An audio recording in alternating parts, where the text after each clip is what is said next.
Good afternoon, everybody. Nice to see you all. For those of you who joined us on the trip, welcome back. Hopefully you've gotten a chance to catch up on some sleep. Maybe a little. Maybe that's what the Thanksgiving holiday will be, at least in part about. I don't have any announcements at the top, so we can go straight to your questions. Josh, do you want to start? Sure. Thanks, Josh.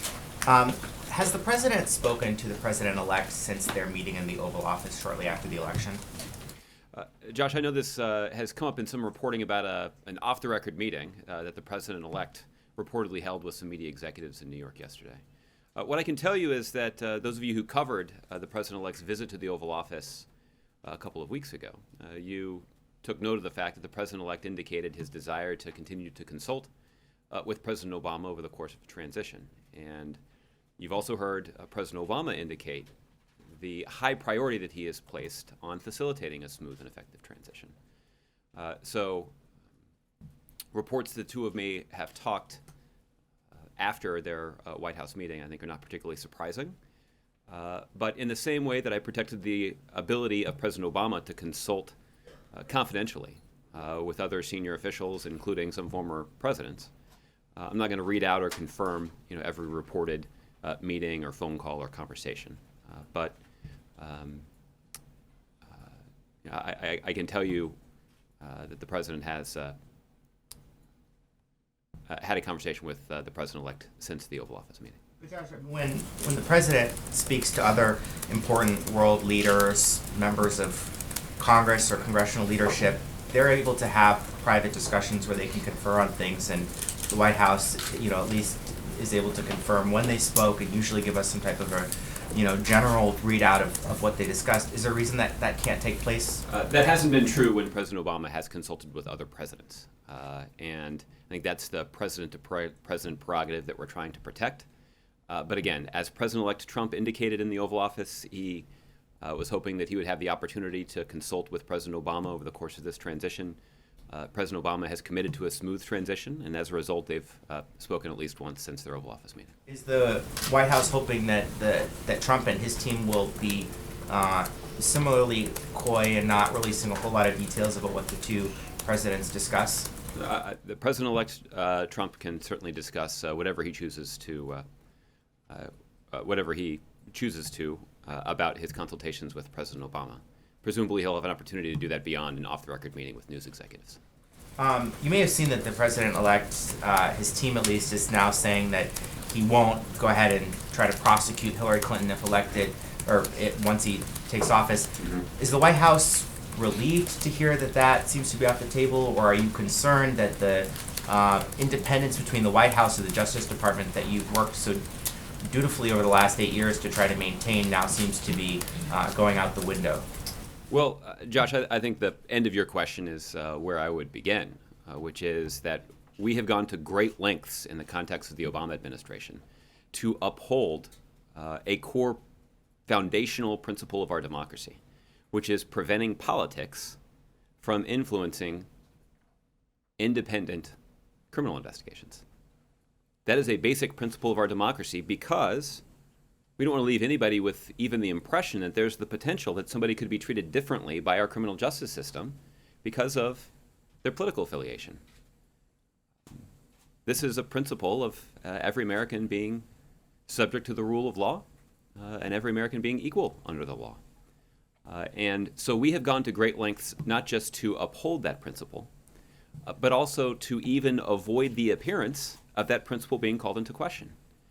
And for better or worse, in the context of the 2.5 years that I've been doing this job, I've been asked repeatedly, even before Secretary Clinton had announced her campaign, I was asked about her email system. 8 days before an election, I came out and stood before all of you, answering questions about a letter from the FBI director that he had sent to Congress saying that the investigation had been reopened. And at each of those turns, I've made clear that those kinds of investigative decisions and investigative conclusions should be conducted free of any sort of political interference and certainly should be conducted independent of any White House interference. And that's the principle that we have protected. That is a principle that previous presidents have protected. And we certainly believe that's a principle that future presidents should protect. But again, I can't speak for the president-elect's team or any sort of decisions or pronouncements that he'd like to make. You'd have to talk to him about them. And I wanted to ask you about the president-elect publicly lobbying for Britain to nominate Nigel Farage as the UK ambassador to the U.S. Is the White House concerned by that, apparently pretty significant breach of protocol given his status as, the political opposition to the current leadership in the UK? Well, Josh, as somebody who's covered the president closely for the last several years, you know that the president has been very conscientious about not wading too deeply into another country's politics. The truth is there's plenty of politics going on in this country to keep everybody busy, I think. So there have been occasions where the president has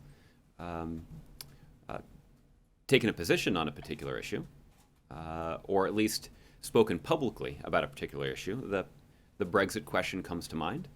There was a lot of people made note of the president's public statements about the Brexit vote when he visited the UK earlier this year, but he was quite direct in laying out his view that this was a decision for the British people to make.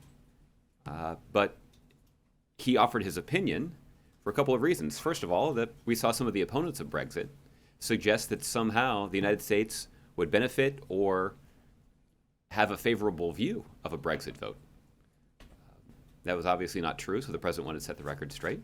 The president also felt it was important for people to understand the true feelings of the UK's closest ally as they weighed this decision that was before them.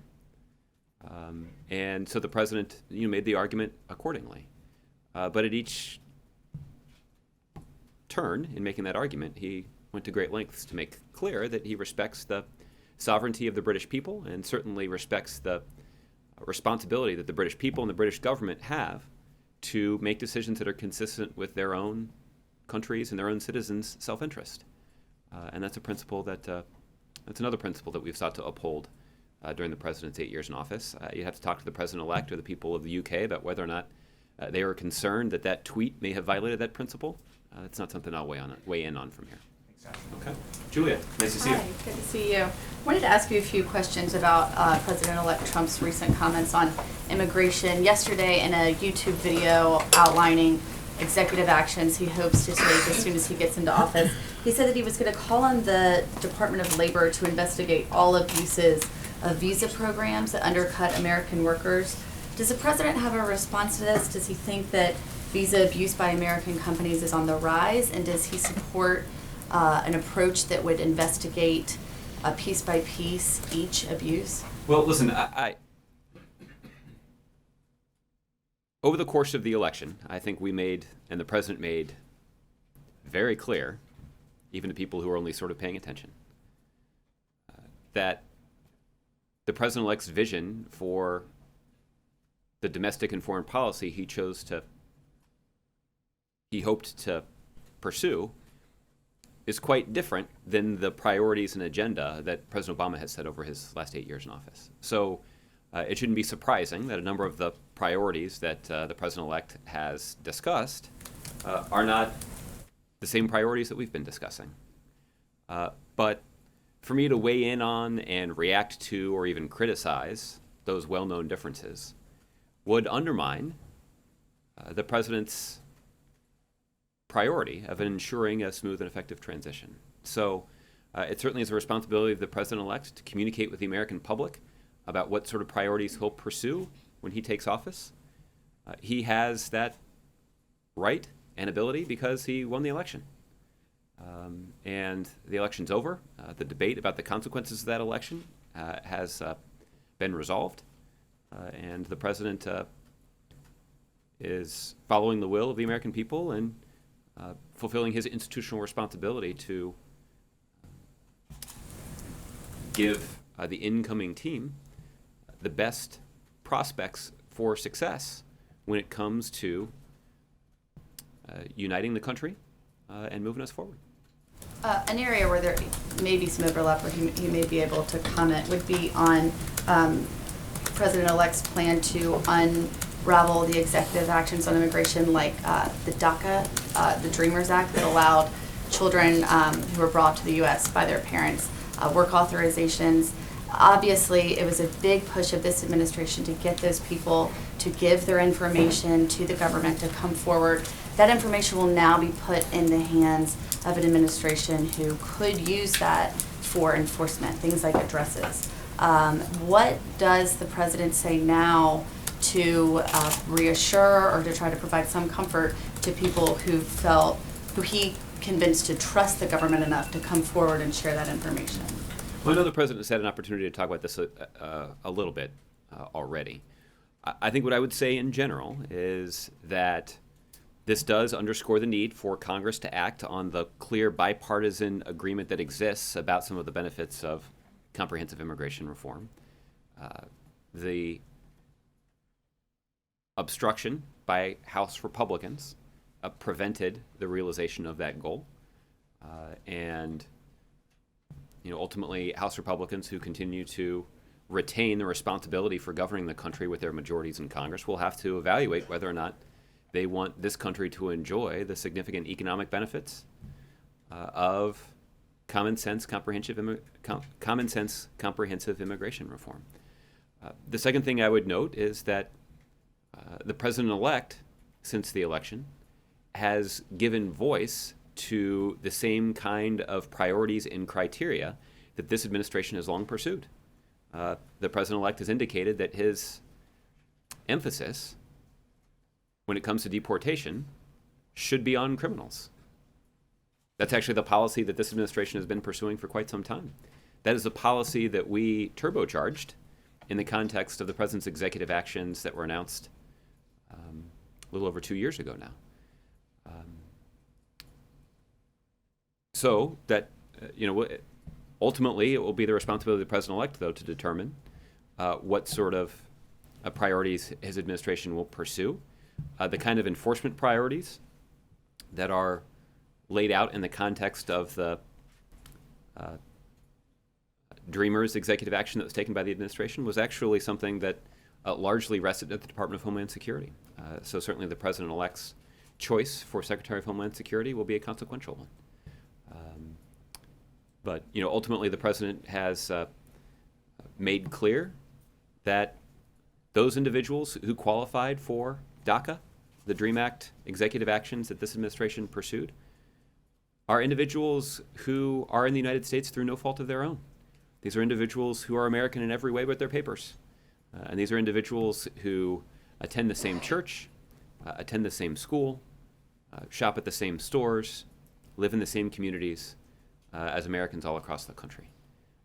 And our country benefits from making an investment in those young people, because those young people made an investment in us. And many of them have gone to college and demonstrated the kind of entrepreneurial spirit that's good for our economy. Many of them have actually enlisted in our military and fought and died protecting the United States of America and the people who live here. So there's a strong case to make about the valuable contribution that these individuals have already made to the United States.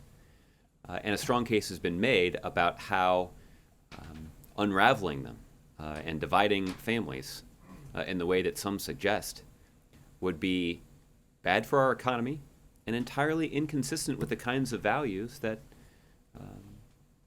have long been revered by American policymakers for generations. One last question. Will the president withdraw Merrick Garland's nomination to the Supreme Court? Well, listen, the president believes strongly that Chief Judge Garland is the best person in America to fill a vacancy in the Supreme Court. That's why the president nominated him. Presumably there are some Republicans who agree. They agree for a variety of reasons. They agree in part because Chief Judge Garland is the most experienced Supreme Court nominee in American history. He spent 19 years on the federal judiciary, and no one can call into question his qualifications. Certainly the nonpartisan American Bar Association didn't call into question his qualifications, they rated him unanimously well qualified for the job. You had Republicans who in the past had described Chief Judge Garland as a consensus nominee, as somebody who is going to set aside his own political leanings and focus on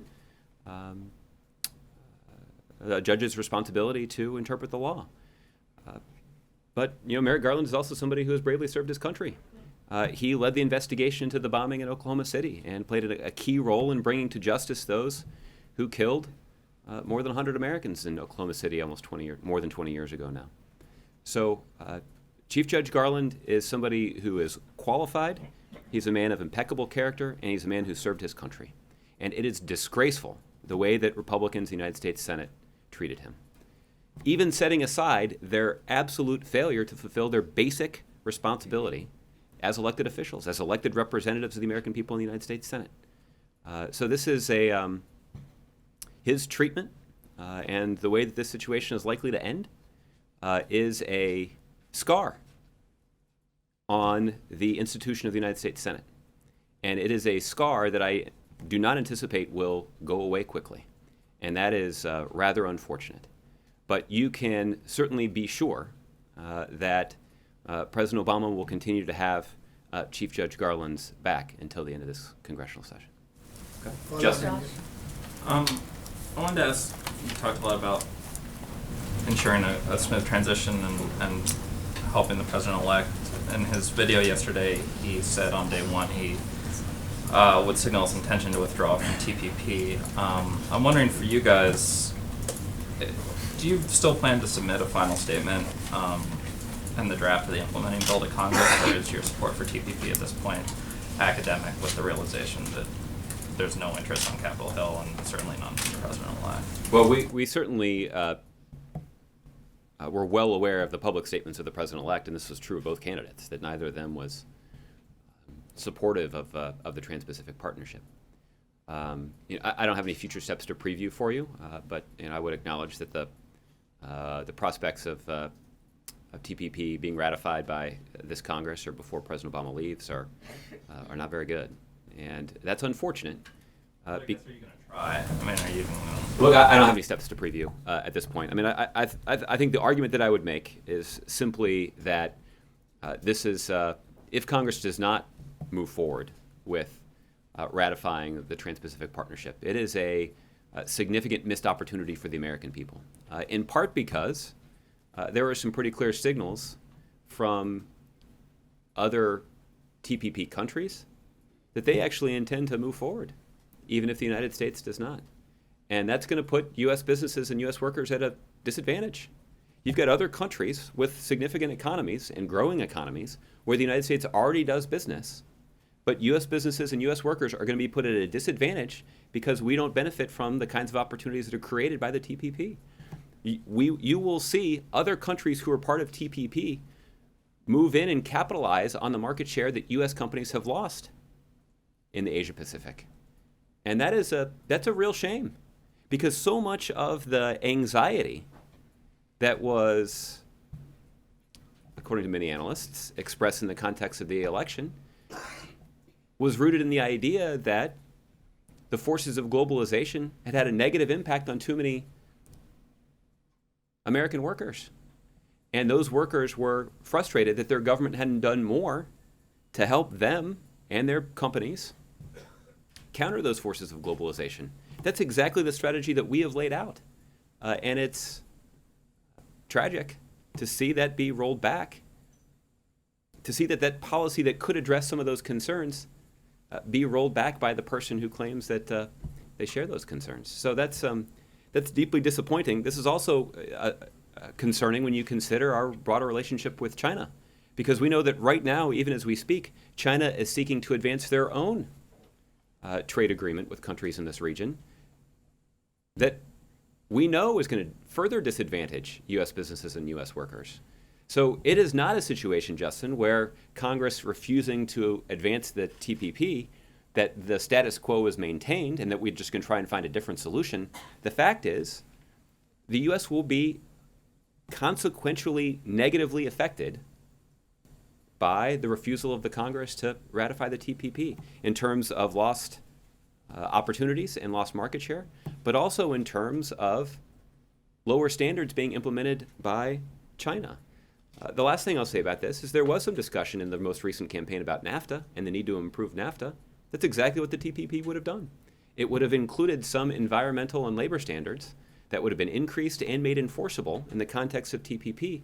That was not true in NAFTA, and that potential improvement is also on the verge of being cast to the curb, if you will. And that's rather unfortunate, too. So there are some significant lost opportunities, and it will be difficult, I think, for, frankly, Democrats and Republicans in Congress who oppose the TPP moving forward to justify this action and to lay, or inaction, as the case may be, and to lay out some sort of coherent strategy for addressing these concerns. This administration pursued a coherent strategy. We worked for years to negotiate the kind of an agreement that would advantage U.S. workers and our broader economy. But it looks like that responsibility may fall to someone else. I think they're going to have a hard time putting together the kind of coherent strategy with as much promise as the one that this administration put forward. I know Gardner asked the president about the NSA director down in Peru, but the president's answer was sort of broad, and so I wanted to kind of ask a couple tighter questions about. You're saying no, I thought you did a good job. like you specifically. Yeah. Gardner, would you like to step up here and handle this one? I just want to know I what's can going take a on. break for a minute, and you can.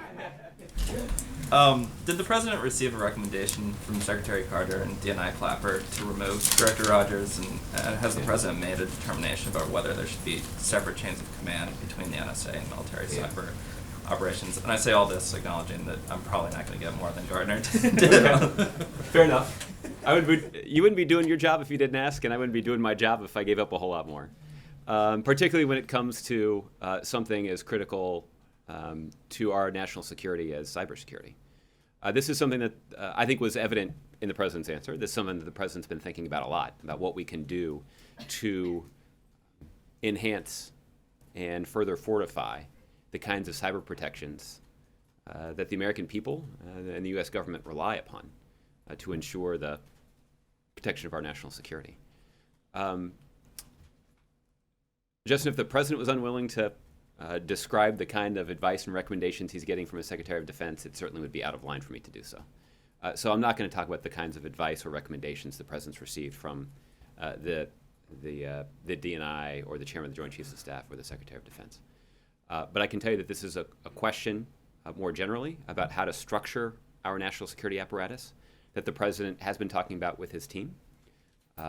As it relates to Admiral Rogers, you did hear directly from the president, I think in pretty unambiguous terms, how the president views Admiral Rogers as a patriot and somebody who had devoted a significant portion of his life to protecting our country. And I think all of us can and should be grateful for his service thus far. If the president were to make a decision about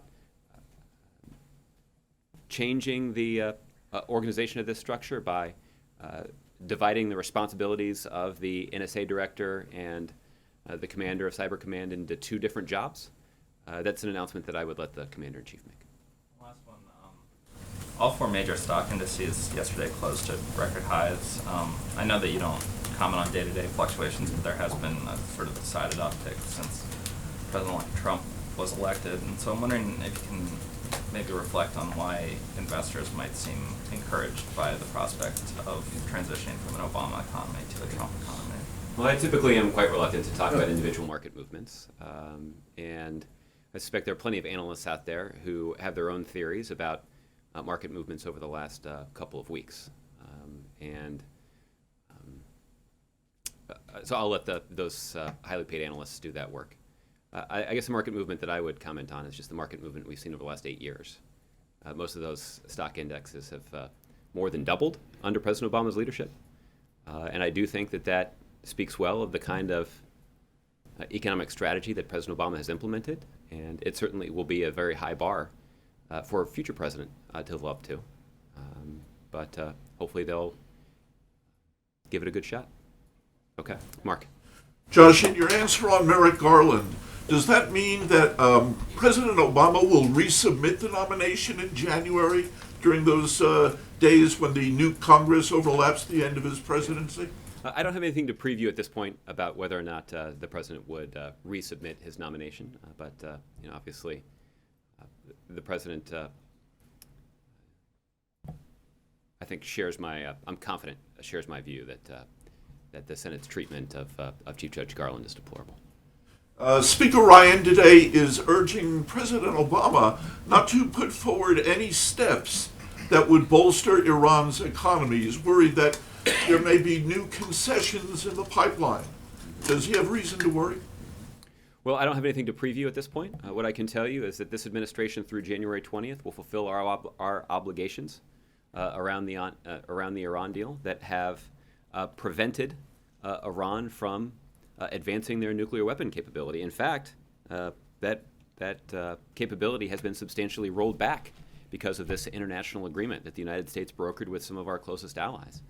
And the results of the deal meant that Iran had to ship out 98% of its enriched uranium, had to dismantle 2/3 of their centrifuges. Thousands of centrifuges were dismantled. They had to render harmless their plutonium reactor. And they have adopted and complied with the most intrusive set of inspections that have ever been imposed by a country's nuclear program. So the steps that have been taken thus far have enhanced the national security of the United States significantly. They've also enhanced the national security of our closest ally in the Middle East, Israel. And I can tell you that our other European allies in particular feel very good about the progress that this agreement has yielded. In fact, it has exceeded not just the expectations of those of us who believe that the Iran deal was the right approach, but it actually has refuted every criticism that we heard from opponents of the deal. There was a suggestion at the very beginning that Iran would never even sit down and negotiate this kind of an arrangement in good faith. Once those negotiations started, there was a sense that that was put forward by opponents of the deal that Iran wasn't actually interested in negotiating an agreement, that they were just negotiating for time. They were wrong about that too. Once the agreement was reached, critics said that the Iranians would never comply with the deal. They would never live up to the terms that had been included on the paper. They were wrong about that. Even the Israeli military intelligence community that had significant doubts about the deal have confirmed what we've seen from other places, which is that Iran has lived up to the terms of the deal. So while Iran lives up to the terms of the deal, the United States is certainly going to make sure we're fulfilling our commitments to make sure that the deal doesn't fall apart. And we know that our allies, the president had the opportunity to talk about this with some of the leaders of countries who also were a part of the international agreement to prevent Iran from obtaining a nuclear weapon, and they share that sentiment. The next administration will have to decide what they want to do moving forward, but the risks of pulling out of that agreement or doing something in violation of that agreement are grave. The Speaker is also asking President Obama to sign a 10-year extension of the Iran Sanctions Act. Is that something you'd be willing to do? Well, we know that there's been a robust debate in Congress about the wisdom of this approach. If there's a bill that's passed by the Congress, we'll obviously take a close look at it. I know much of the rhetoric on Capitol Hill is them as advocates of the bill say that they want to give the president tools to impose sanctions against Iran where necessary. The truth is the Obama administration has significant authority to impose those kinds of financial penalties, and we have not been timid about using them. This administration has repeatedly, through the Treasury Department, imposed sanctions against Iran for a ballistic missile program that extends beyond the accepted guidelines of the international community. We've imposed sanctions against Iran because of their support for terrorism in the region. We have imposed sanctions against Iran because of their repeated and flagrant violation of universal human rights. So these are tools that the administration already has, and we have certainly shown a willingness to use them. But if Congress wants to put more on the table, then we'll take a look at what they propose. We certainly are not going to, however, sign a piece of legislation that would undermine the ability of the international community to continue to successfully implement the international agreement to prevent Iran from obtaining a nuclear weapon. And one last question on today's event. Can you tell us or remind us how President Obama selects the recipients of his Medal of Freedom? Mm-hmm. Well, I know that this is a process that was created by, or an award that was created by President Kennedy.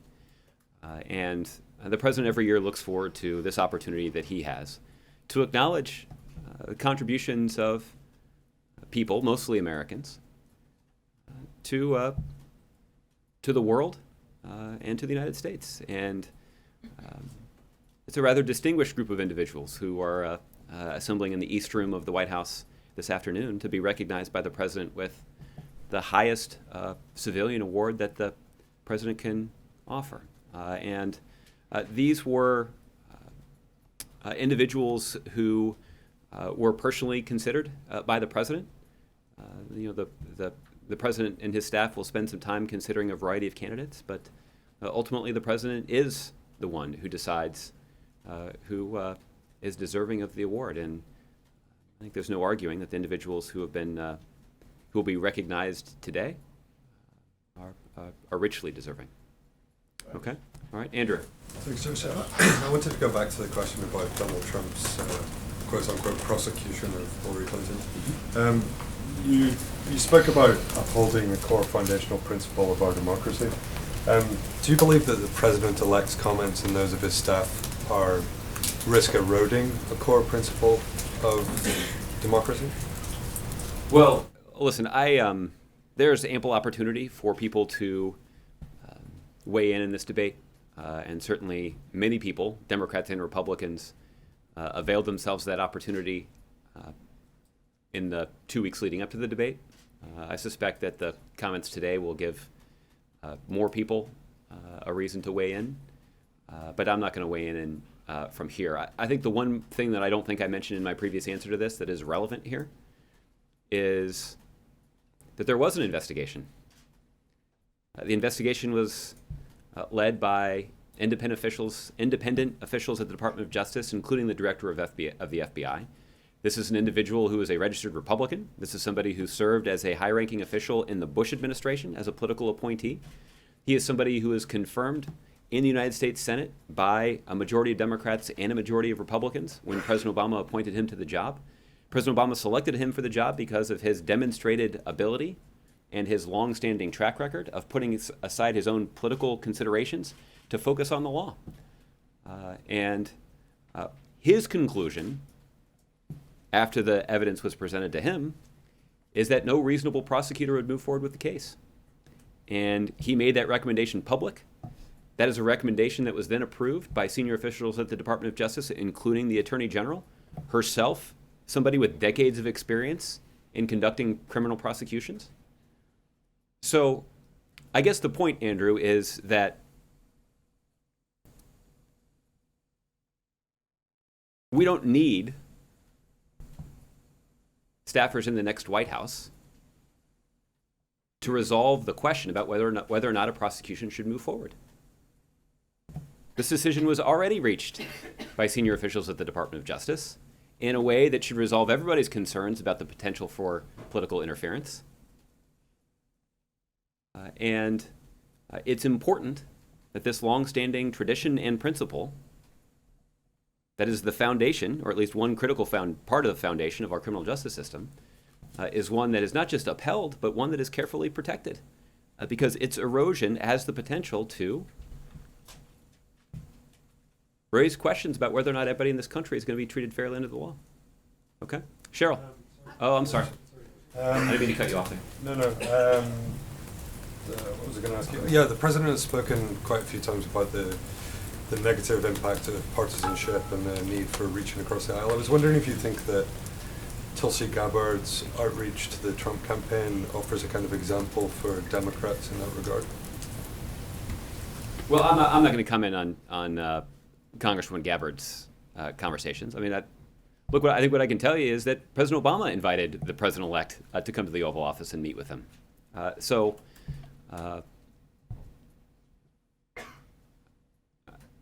at this point, I don't think I have the standing to criticize anybody for having a meeting with the president-elect. I think the president was pretty blunt over the course of the last week when he was traveling in Europe and Latin America, where he encouraged people in the United States and around the world to wait and see when it comes to assessing the pursuits of the next administration. Obviously, I think that's what we'll all be doing. Sorry, final one. Has the administration granted a license to Airbus to sell over 100 planes to Iran? I saw some of this reporting shortly before I came out here. I'd encourage you to check with my my colleagues at the Treasury Department. That's the agency that handles those licenses and makes those decisions. Okay. Cheryl. I just need to know if the president would sign a short-term continuing resolution through March, or how do you see the budget issue being resolved this year? Well, Cheryl, the approach that we have taken since the beginning is that the American people, the American government, and the American economy benefit from certainty. And one piece of certainty that the federal government owes the American people and the American economy is budget certainty. There's no reason that Congress shouldn't be able to fulfill their basic responsibility to provide an annual budget for the U.S. government and to do that on time and to put forward a budget that is consistent with a set of principles about the best way to govern the country. So we're going to continue to advocate for the longest possible budget agreement we can get. But ultimately, Congress is going to have to do a lot of negotiating here to figure out how they're going to uphold their basic responsibility, which is to keep the government open. Republican leaders have said that they want to wait until the next administration comes in. Will you allow that to happen? Well, again, we'll have to see what they put forward. I think this is one of those situations where, if Cheryl, if you and I were negotiating this out, we would probably get it resolved in about 90 minutes. But that's not the way that our system of democracy works. There are a much larger number of people involved. Some of them are, to be blunt about it, making decisions that are based on politics and not on the national interest. And that's unfortunate. And that makes the process imperfect, longer than necessary, and sometimes yields outcomes that are not in the best interests of the country, even if they are in the best interests of some individual members of Congress. So we'll see to what extent politics infects this particular process. But that's something I can't judge in advance. Okay, Dave. Thanks, Josh. On that video announcement that President-elect Trump made last night, he also mentioned regulations, his plan to undo 2 regulations, he said, for every new regulation that comes forward. Did the White House view that as a warning not to go forward with unfinished business? No, not at all. In fact, this administration has actually pioneered a rather successful effort to do a review of pre-existing regulations that were already on the books when President Obama took office. And we can follow up with you with some data that indicate that illustrate the economic impact, the positive economic impact of that regulatory look-back proposal. There are a substantial number of regulations that were taken off the books by the Obama administration in a way that had an important material benefit for the U.S. economy. So, if the Trump administration is prepared to pursue the same kind of strategy, my guess is that I'm confident that they will have. They'll reach some different conclusions than we did, but that certainly is an entirely expected pursuit of theirs. What's your view about his mathematical equation? He's looking for a twofer, basically, to undo just on basis of math. Yeah. Again, the president spent a lot of time on over the last week talking about how so much of governing may seem very simple on the surface, particularly when you're running for the job. Ends up being a lot more complicated once you get into the job and you evaluate the consequences for the actions that you are promising to take. I suspect that may be true in the context of the incoming administration's consideration of repealing a range of regulatory actions. Michelle. Oh, I'm sorry, Suzanne. Nice to see you. I'm used to Michelle sitting there. So you out of the corner of my eye. Thank you, Josh. No, it's nice to see you today. Nice to see you as well. Can we go back to Iran? Absolutely. Is the administration considering any new measures to bolster the nuclear deal with Iran, namely through sanctions or additional licensing with American businesses in order to make it more difficult for a Trump administration to undo? Yeah. I don't have any actions to preview from here. The one thing I can confirm for you is that the kinds of actions that we have taken in implementing the deal are the kinds of actions that have had to go through a rather extended process.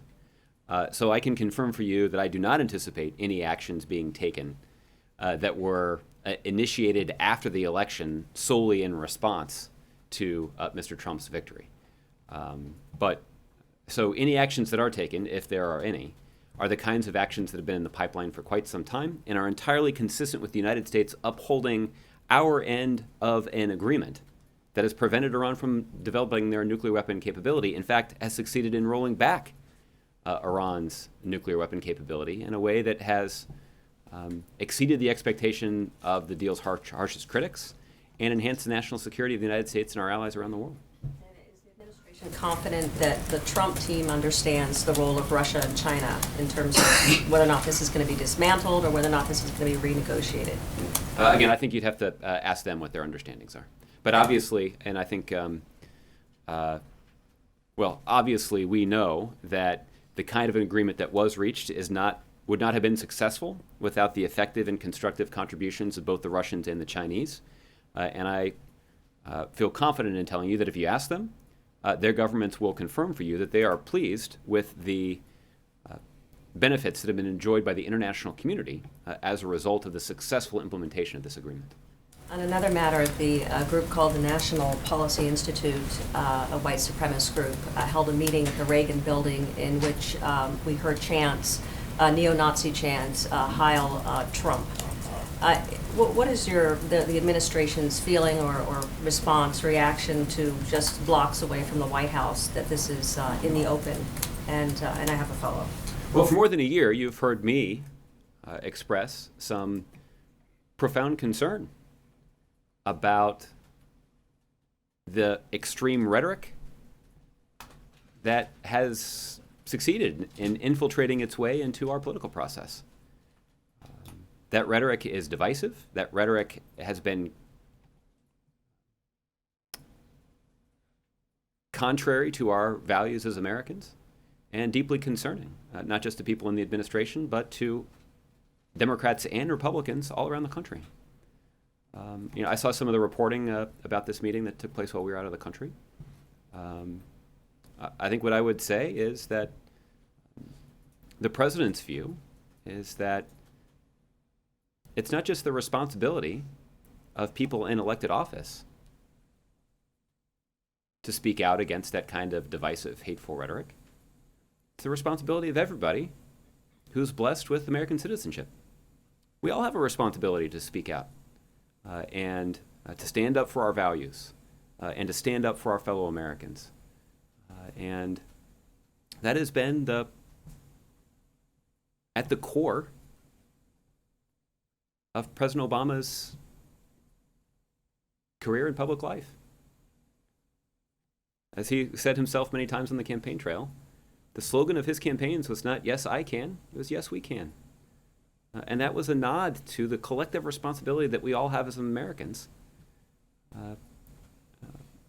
to advance the interests of our country together.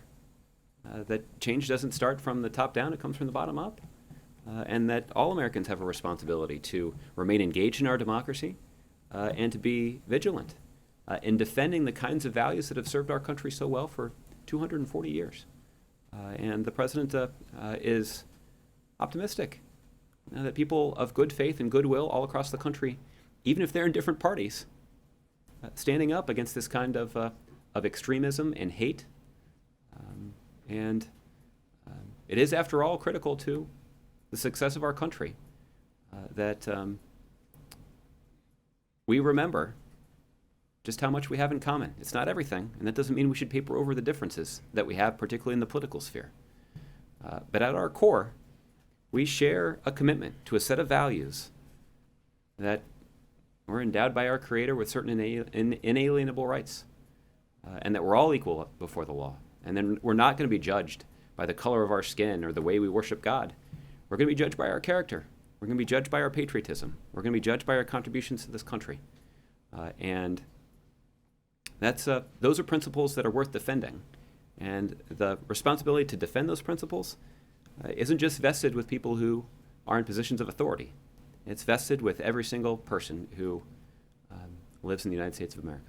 So President-elect Donald Trump denounced racism in general, but he did not specifically denounce these neo-Nazi chants. What is his responsibility?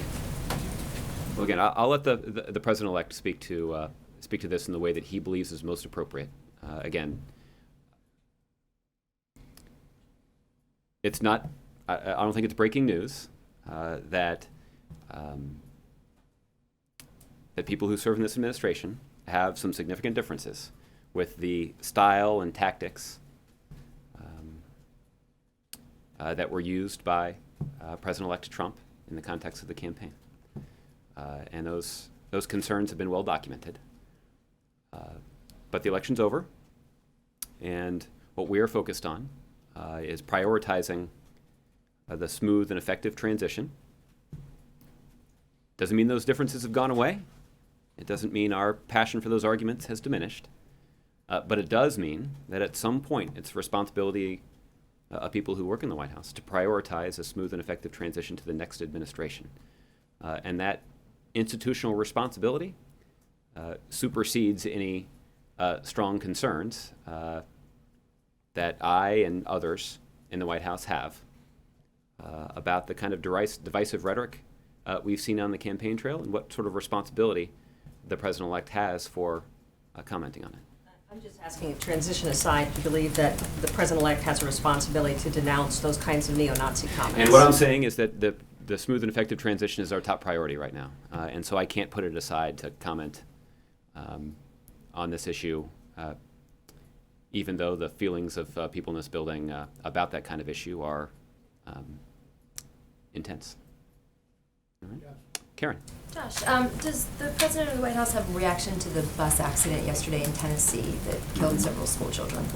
Listen, our heart goes out to the families of those who lost children in that terrible accident. In some ways, this is every parent's worst nightmare. And, you know, I know that first responders and EMTs and police officers responded quickly to the scene and performed heroically to try to save lives and ease suffering from those who were injured and to deal respectfully with the families who sustained this tragic loss just 3 days before Thanksgiving. So it's obviously a terrible situation there, and the families of those children who were killed and injured are on our minds today. The head of NHTSA said that there should be a federal mandate for seatbelts in school buses. Is there a White House position?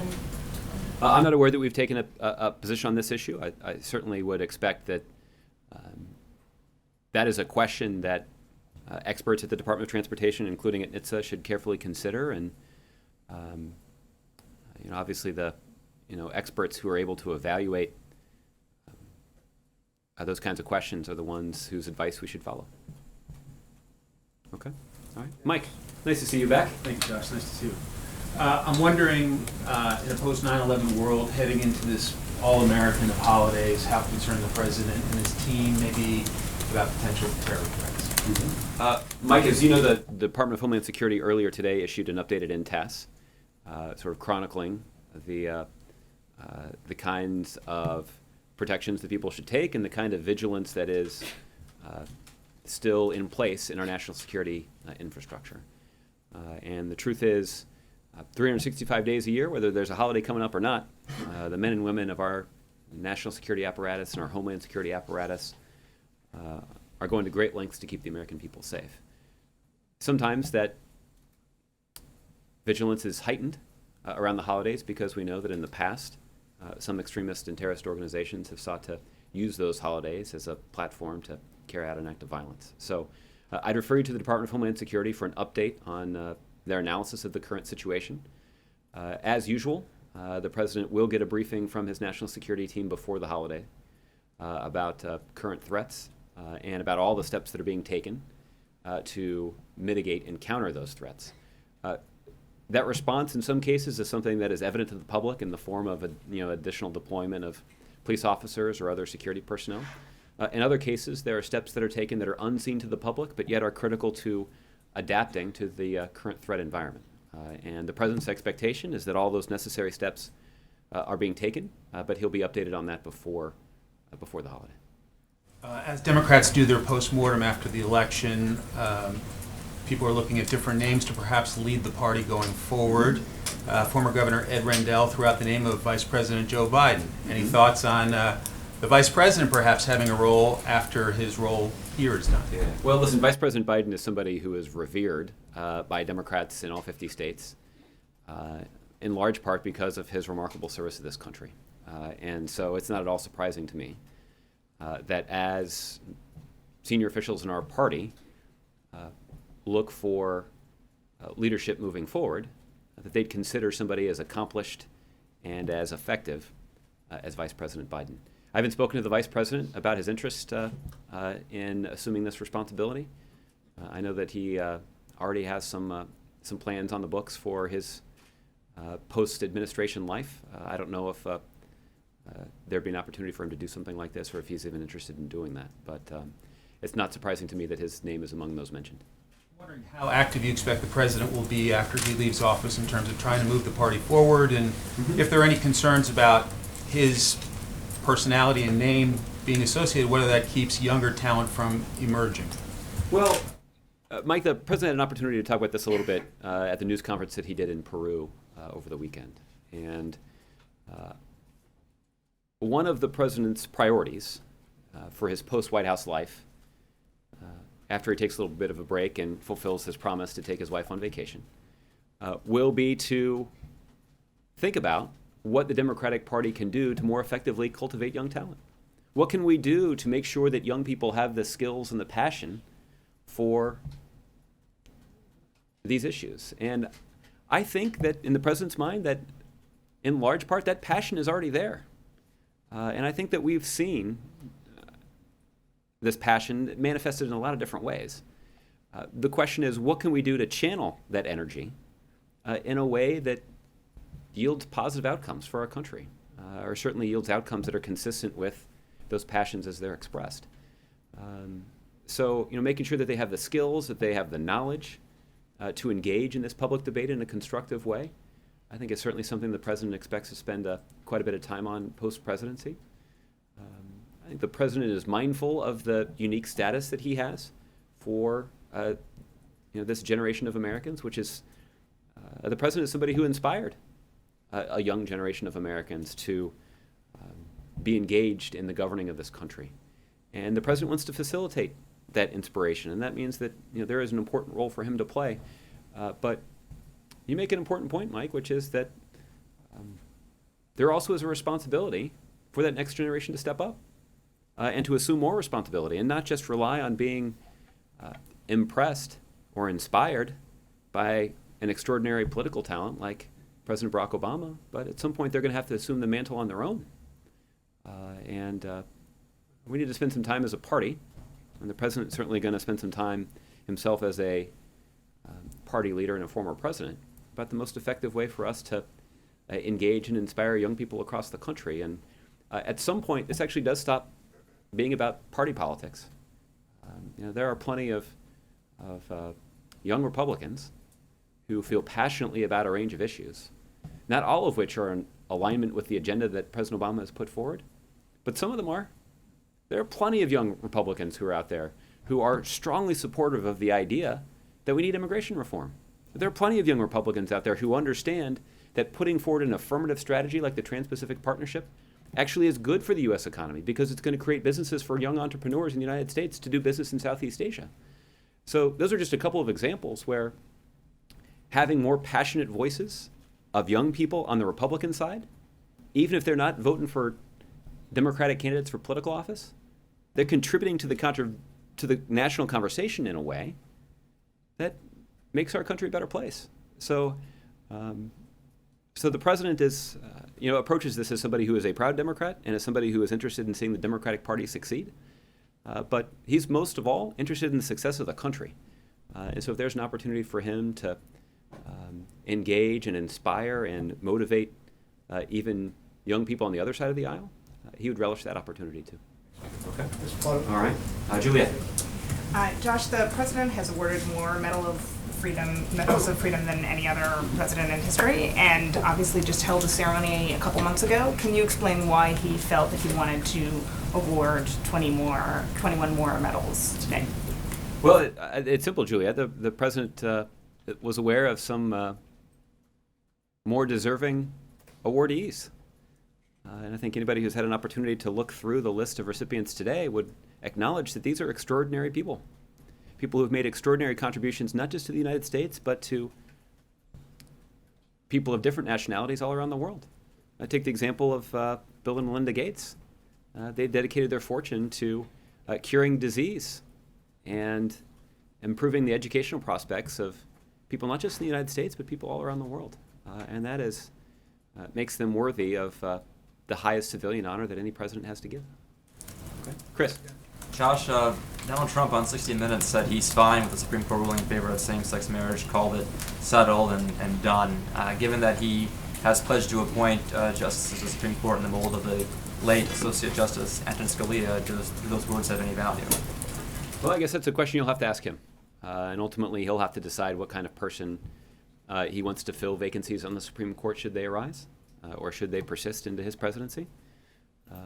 But ultimately, that'll I'll let him speak to whatever criteria he intends to use to appoint people to those to that position. I can tell you that President Obama is quite proud of the service of the people that he's appointed to the Supreme Court. That certainly is true of Justice Sotomayor and Justice Kagan, and the president believes that Chief Judge Garland would be an excellent justice on the Supreme Court.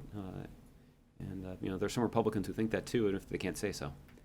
But ultimately, that responsibility will now rest with the next president of the United States in terms of filling vacancies on the Supreme Court. Do you think that his words and saying that the marriage equality issue is resolved would deter any process leading to a subsequent ruling that would undo the Obergefell decision? Well, listen, again, how he reconciles his public statements and his personnel choices is something that you can either ask him about now, or presumably you can get an off-the-record meeting with him. Then you can probably ask him that question. But if not, you'll have to take the kind of wait-and-see approach that the president was advocating, which is, there are a lot of questions about what kind of an agenda the next administration will pursue, what sort of priorities he'll set, particularly when making important decisions like this. But I think ultimately the world will have to wait and see. One more question. Sure. In North Carolina, Governor Pat McCrory still has not conceded the gubernatorial race, even though he has a deficit of 9,000 votes. Any reaction to the situation there? Not really. I mean, this is something that I'll let the vote counters decide. I think that I think the one thing that I can say is that the way that Secretary Clinton and Senator Kaine have handled their election loss should serve as an example for candidates on both sides of the aisle. They have handled their loss with grace and dignity. They have not backed down from the arguments that they made that actually resulted in them getting more votes than their opponent in the election. But they knew the rules in advance, and they have set a very high standard that other candidates should strive to live up to. Okay, Thanks, Josh. Jordan.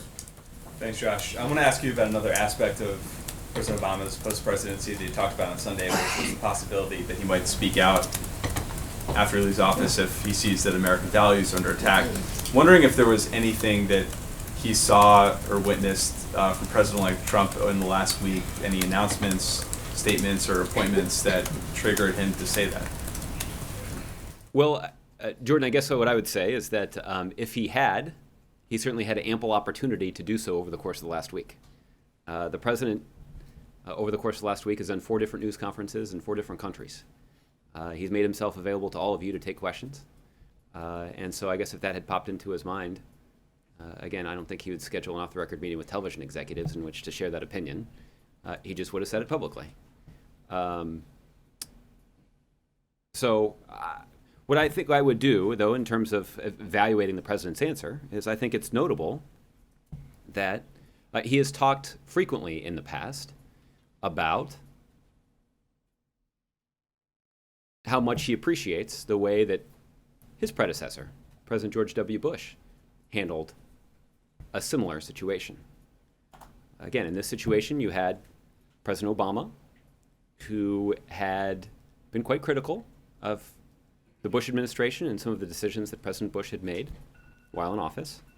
And President Obama had assumed office promising to change the direction of the country. And it must have been difficult for President Bush and his team to maintain some respectful distance from the ongoing political debate. And I think that's an indication of the character and leadership abilities of President Bush. And it certainly won him a lot of respect and admiration from not just President Obama, but others who served in the White House. And President Obama is certainly interested in living up to that standard. And that will be easy to do in the first couple of months, again, because he intends to take his wife on vacation and not follow the news closely. But after that, I think the president will continue to look for ways that he can pursue the same approach that we've seen from President George W. Bush.